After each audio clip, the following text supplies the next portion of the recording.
And so I just kept getting sicker and sicker and sicker until my husband actually got another job, which moved us to Tennessee, where we live now. And I don't know what happened, but we had to move into a house sight unseen with his work.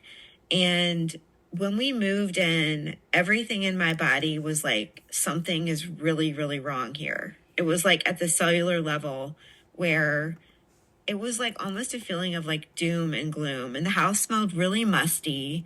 It smelled like Glade plugins and dirt. I mean, that's the best way I can describe it as.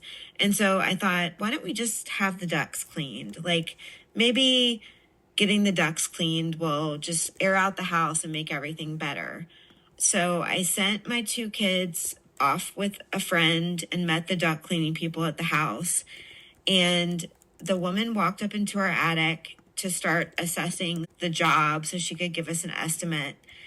And she took one look at our air handler, ran to her car and put on one of those oxygen masks that it's not even like an N95, it's like a rebreathing one. So you're not only breathing like oxygen, and told me that we needed to probably leave our house and everything in it because it was the worst contaminated HVAC system she had ever seen.